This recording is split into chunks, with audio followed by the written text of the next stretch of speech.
मैं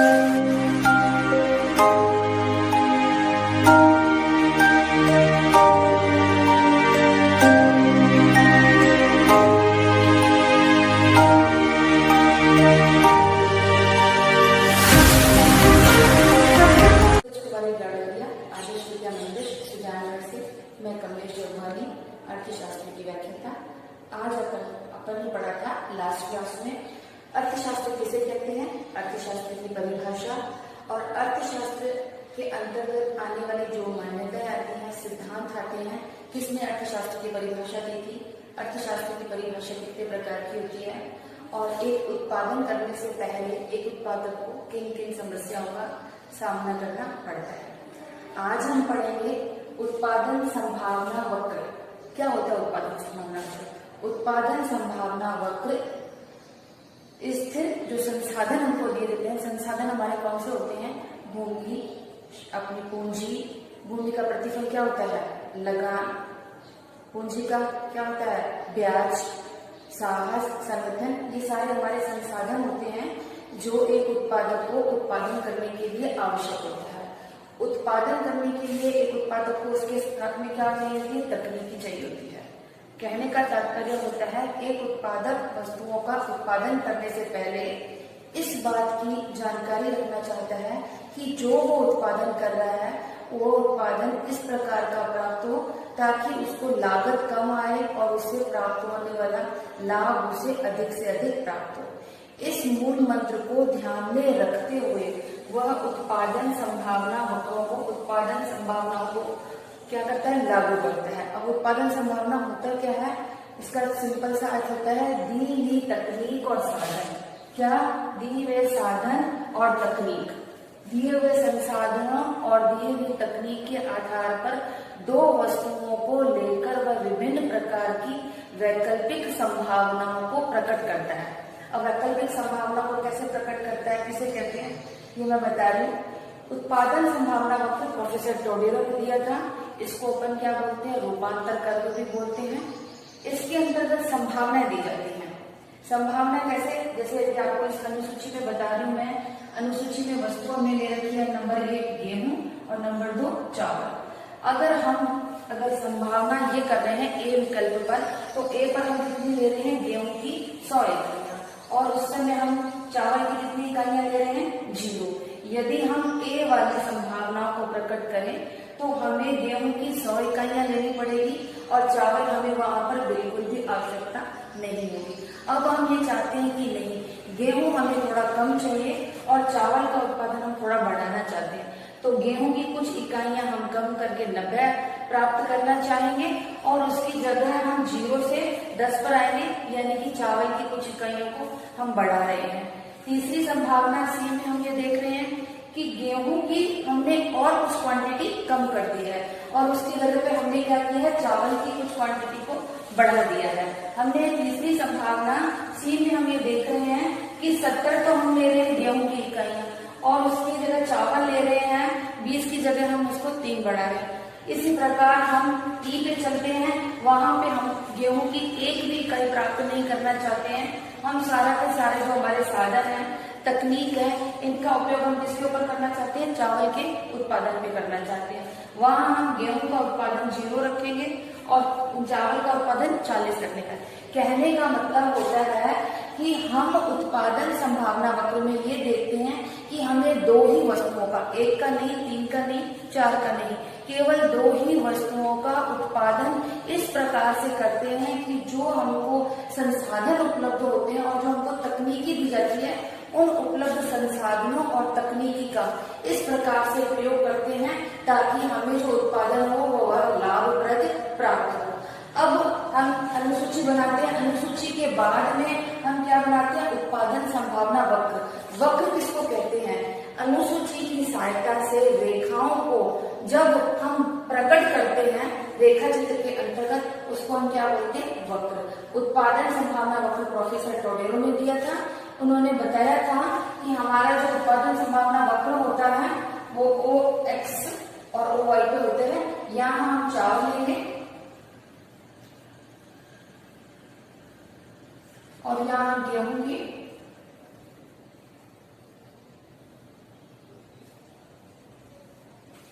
की इकाइयों को लेंगे। अब इसके अंतर्गत हम बता रहे हैं कि यदि हम गेहूं की 100 इकाइयों को ले रहे हैं तो उस समय हमारी चावल की प्रति इकाइयां कितनी है? 0 या 0। चावल का हम उत्पादन नहीं कर रहे हैं। अब हम गेहूं की कुछ इकाइयों को कम करके यदि हम 90 पे आते हैं तो इसकी हम क्वांटिटी क्या कर रहे हैं? चावल की बढ़ा रहे हैं। इस प्रकार हम एक इकाई को क्या करेंगे? बढ़ाएंगे और दूसरी को हम क्या करेंगे?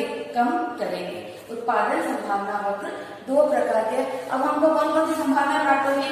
Number 1, number B, number C और नंबर डी और नंबर ई नंबर हमको ये बता रहा है कि हम सारा का सारा प्रोडक्शन हम किसका कर रहे हैं? हम चावल का कर रहे हैं। उस समय हमें गेहूं के उत्पादन की आवश्यकता नहीं है। अर्थात हम फिर से मैं रिपीट कर रही हूँ, उत्पादन संभावना वक्र से आशय यह होता है एक उत्पादक 2 वस्तुओं का उत्पादन करने के लिए इस प्रकार के संयोगों को अपनाता है जिससे उससे अधिक लाभ प्राप्त हो। अब हमने पढ़ा उत्पादन संभावना का अर्थ पढ़ा, उसके बाद में पढ़ा हमने उत्पादन अनुसूची पढ़ी। उत्पादन संभावना अनुसूची किसे कहते हैं? कि 2 जो साधन होते हैं उनको हम अनुसूची में व्यक्त करें। अनुसूची के द्वारा हमने क्या बनाया? उत्पादन संभावना वक्र, प्रोडक्शन पॉसिबिलिटी कर्व। क्या नाम है इसका? Production possibility curve. ये कौन कौन सी संभावना है? ए संभावना हो सकती है, बी संभावना हो सकती है, सी संभावना हो सकती है, डी संभावना हो सकती है या ई संभावना होती है। इन संभावनाओं को ध्यान में रखते हुए एक उत्पादक क्या करता है? उत्पादन करता है। अब आते हैं उत्पादन संभावना की विशेषताएं। उत्पादन संभावना वक्र की क्या विशेषताएं होती है? उत्पादन संभावना वक्र का ढलान जो होता है नीचे की ओर होता है। अन्य भाषा में अर्थशास्त्र के बारे में होता है तो उत्पादन संभावना वक्र क्या होता है? नतोदर होता है, नीचे की तरफ होता है। नतोदर होना या नीचे की होने का आशय होता है कि एक वस्तु का उत्पादन क्या करेंगे? हम कम करेंगे और दूसरी वस्तु का उत्पादन हम बढ़ाएंगे। इसीलिए उत्पादन संभावना का जो ढाल होता है वो नतोदर होता है। दूसरी इसकी विशेषता होती है उत्पादन संभावना वक्र नीचे की ओर होता है। नीचे की ओर आने का आशय भी यही होता है कि एक वस्तु का उत्पादन बढ़ाया जाए तो तभी हम दूसरी का क्या कर सकते हैं? अधिक कर सकते हैं। हम दोनों का बढ़ा नहीं सकते। दोनों का हम इसलिए नहीं बढ़ा सकते क्योंकि हमारे पास में साधन क्या है? सीमित है। साधन हमारे पास भी क्या है? सीमित है।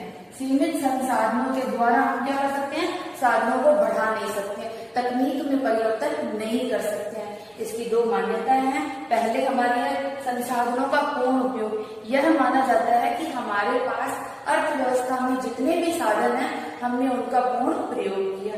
दूसरा हमने कहा कि हमारी जो तकनीक है वो स्थिर है, हम तकनीक को परिवर्तन नहीं कर सकते। ये इसकी 2 मान्यताएं थी।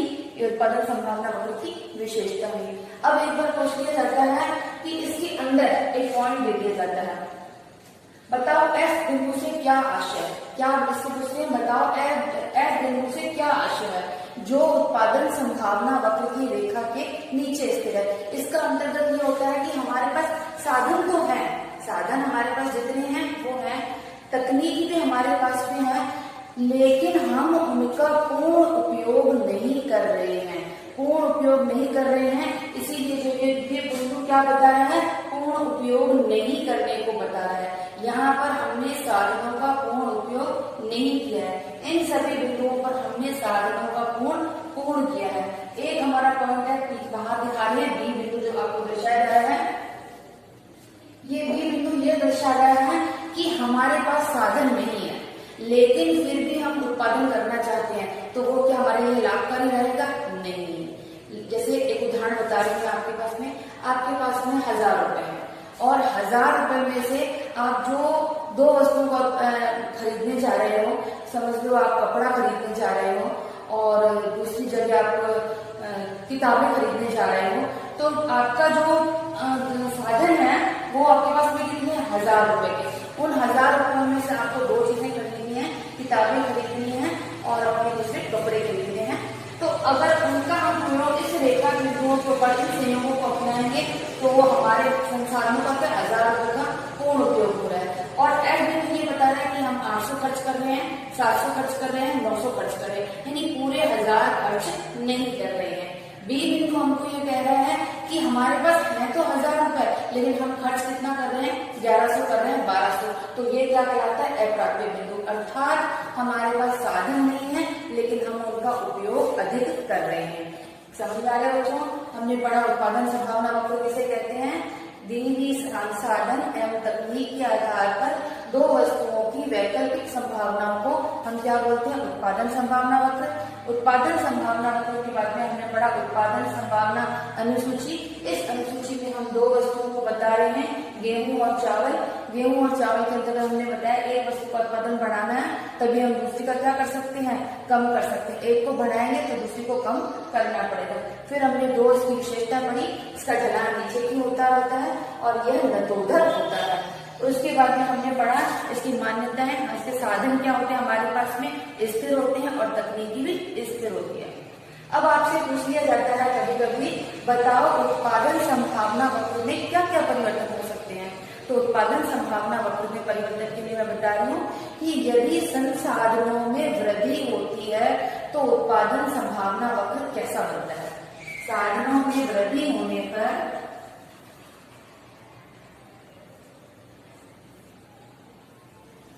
ये हमारा पीपीसी का तो बनता है। अब मैं बोल रही हूँ साधनों में वृद्धि होने पर, जब साधनों में वृद्धि होती है तो उत्पादन संभावना वक्र पीपीसी कर्व ऊपर दाईं और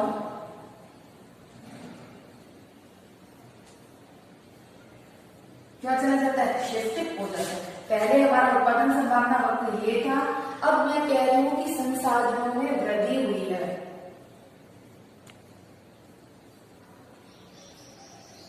यदि संसाधनों में वृद्धि होती है तो उत्पादन संभावना वक्र ऊपर की ओर खसक जाता है। अब यदि हम इसके विपरीत बोले कि यदि साधनों में कमी होती है तो उत्पादन संभावना वक्र पर क्या प्रभाव पड़ता है।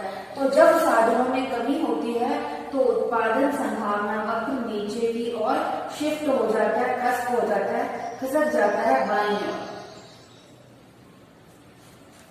जब संसाधनों में वृद्धि होती है तो उत्पादन संभावना वक्र ऊपर की तरफ शिफ्ट हो जाता है, खिसक जाता है। जब संसाधनों में कमी होती है तो उत्पादन संभावना वक्र नीचे की ओर बाईं ओर खिसक जाता है। ये किसके कारण होता है, संसाधनों में वृद्धि और कमी के कारण। अब एक प्रश्न और आता है, यदि तकनीक में परिवर्तन किया जाए, किसमें परिवर्तन किया जाए, तकनीक में।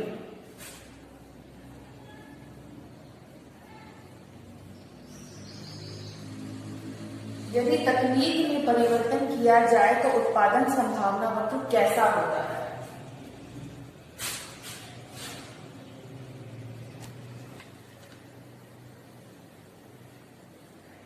हमने अब देखेंगे कि यदि संसाधनों में, हमने देखा संसाधनों में वृद्धि होती है तो उत्पादन संभावना वक्र दाईं और ऊपर खसक जाता है। संसाधनों में कमी होती है तो उत्पादन संभावना वक्र नीचे बाईं ओर खसक जाता है। अब हम बोल रहे हैं कि तकनीक में परिवर्तन होने पर उत्पादन संभावना वक्र पर क्या प्रभाव पड़ता है। यदि तकनीक में परिवर्तन होता है तो कैसा बनता है हमारा उत्पादन संभावना वक्र।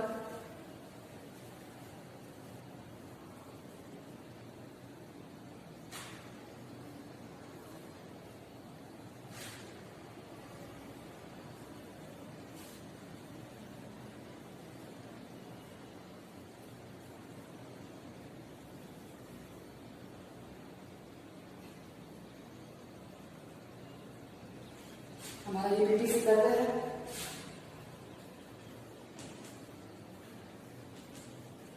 अब यदि तकनीक में परिवर्तन होता है तो उत्पादन संभावना वक्र कैसा बनता है। अब यदि मैं ये बोलूं कि यदि एक्स तकनीक में परिवर्तन रहता है और वाई तकनीक स्थिर रहती है, वाई की तकनीक में कोई परिवर्तन नहीं किया जाता है तो उत्पादन संभावना क्या होगा। उत्पादन संभावना वक्र तो इस प्रकार बनेगा, एक्स वाई जो है वो हमारा स्थिर है तो वाई की इकाइयों में कोई भी परिवर्तन नहीं होगा, वाई स्थिर रहेगा, लेकिन हमारा एक्स क्या हो जाएगा, बढ़ जाएगा। जहां हम पहले 100 इकाई उत्पादन कर रहे हैं लेकिन हमने नई तकनीकी अपनाई जिसमें हमें समय भी कम लगता है, लागत भी कम करता है, उतनी ही समय में उतनी ही लागत में हम कितने करें, उससे अधिक इकाइयां प्राप्त करेंगे। एक्स तकनीक में परिवर्तन होने पर एक्स इकाइयों की लागत कम आती है और उत्पादन क्या होता है, अधिक प्राप्त होता है। इसके विपरीत यदि मैं ये बोलूं कि y में यदि परिवर्तन हो जाए तो x पर क्या प्रभाव पड़ेगा, यदि y में परिवर्तन हो जाए तो x पे क्या प्रभाव पड़ेगा।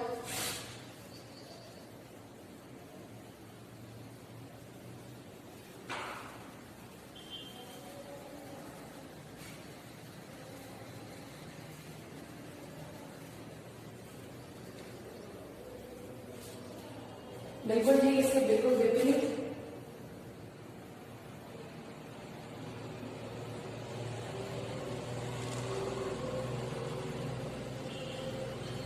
ये हमारा पीपीसी कर रहा है। अब मैं बोल रही हूँ कि y जो तकनीक है उसमें परिवर्तन हो गया तो x हमारी स्थिर रहेगी, ये क्या हो जाएगा, घूमकर ऊपर की तरफ चल जाएगा। यानी कि यहाँ पर x की इकाइयों में कोई परिवर्तन नहीं आएगा, लेकिन y की इकाइयां पहले की अपेक्षा हमें अधिक प्राप्त हो जाएगी। अब यदि हमारा तीसरा एक बिंदु आता है कि दोनों में ही परिवर्तन हो जाए, यदि x में भी परिवर्तन हो जाए तकनीक में और y में भी परिवर्तन हो जाए तो हमारे पीपीसी कर्व पर क्या प्रभाव पड़ेगा। यदि इसमें दोनों में ही परिवर्तन हो जाएगा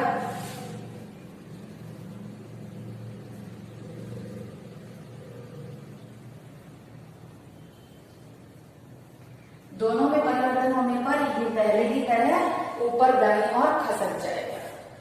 दोनों को मैं बता रही हूँ। संसाधनों में परिवर्तन होने पर क्या प्रभाव पड़ता है, संसाधनों में परिवर्तन होने पर पीपीसी कर्व ऊपर दाईं ओर शिफ्ट हो जाता है, संसाधनों में कमी होने पर पीपीसी कर्व नीचे दाईं ओर शिफ्ट हो जाता है। इसके विपरीत यदि तकनीक में परिवर्तन होता है तो संभावना वक्र पे क्या प्रभाव पड़ता है, इसमें हमने 3 पढ़े।